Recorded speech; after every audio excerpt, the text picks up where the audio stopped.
Good morning, everyone. Take out your Grammarland book and open chapter number 5, page number 31, articles. We have already read about indefinite articles.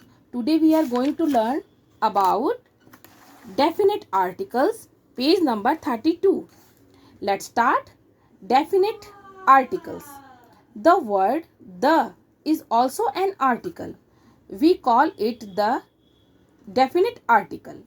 The भी एक article होता है. हमने पहले ए और N के बारे में पढ़ा है. आज हम पढ़ेंगे द आर्टिकल के बारे में. We call it the definite article. The को हम डेफिनेट आर्टिकल बोलते हैं. We use the number 1 when we have already talked about the thing before. जब हम किसी एक सेंटेंस में किसी एक प्रॉपर चीज़ के बारे में बात करते हैं, किसी एक प्रॉपर प्लेस के बारे में बात करते हैं, किसी एक प्रॉपर एनिमल के बारे में बात करते हैं और दूसरे सेंटेंस में हम उसी के बारे में बात करते हैं, तब दूसरे सेंटेंस में उसके आगे ए और एन नहीं लगता है, द लगता है. फॉर एग्ज़ाम्पल, आप एग्ज़ाम्पल से समझो. I am reading a new book. मैं एक नई किताब पढ़ रहा हूँ. And second line, the book is very good. मैं जो नई किताब पढ़ रहा हूँ उसी के बारे में हम दूसरी लाइन बोल रहे हैं, the book is very good, और वह बुक बहुत अच्छी है. Because we have already talked about that book. क्योंकि हम दूसरी लाइन में भी उसी बुक के बारे में बात कर रहे हैं जो मैं पढ़ रहा हूँ. When we talk about something in particular. जब हम किसी एक पर्टिकुलर चीज़ के बारे में, पर्टिकुलर पर्सन के बारे में, पर्टिकुलर प्लेस के बारे में बात करते हैं, तब भी हम उसके आगे द का यूज़ करते हैं. For example, the principal is busy because principal is known to the speaker and the listener. क्योंकि यहाँ स्पीकर और लिसनर दोनों ही प्रिंसिपल को जानते हैं. प्रिंसिपल का नाम बोलने से प्रिंसिपल की एक छवि आपके दिमाग में घूमने लग जाती है. फॉर एग्ज़ाम्पल, डॉक्टर, तो हम डॉक्टर के आगे भी द लगाएंगे क्योंकि एक वह ऑथोरिटी है, एक उसका पेशा है वो, इसलिए हम उसके आगे द का यूज़ करेंगे. किसी खास पेशे के लिए भी हम द यूज़ करेंगे. The policeman, the doctor.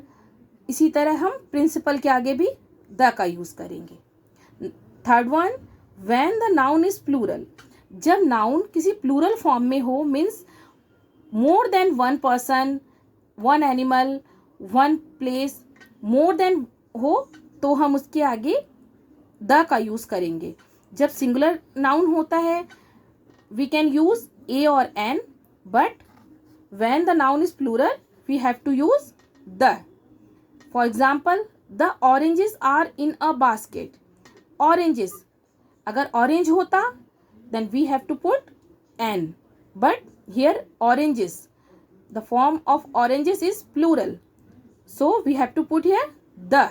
The oranges are in a basket because oranges is a plural noun. क्योंकि oranges plural noun है, इसलिए हम oranges के आगे the का यूज़ करेंगे. Fourth one, when there is only one of something. जब दुनिया में कोई ऐसी चीज़ जो सिर्फ एक है, उसके लिए हम the का यूज़ करते हैं. For example, the sun shines brightly because there is only one sun. क्योंकि सन यानी सूरज दुनिया में सिर्फ एक है, इसीलिए हम उसके आगे द का यूज़ करेंगे. इसी तरह the moon, the Ganga, the Himalayas, क्योंकि ये सब दुनिया में सिर्फ एक हैं, इसीलिए हम इसके आगे द का यूज़ करते हैं. So children, hope you all enjoyed this chapter. Okay, keep learning. Bye.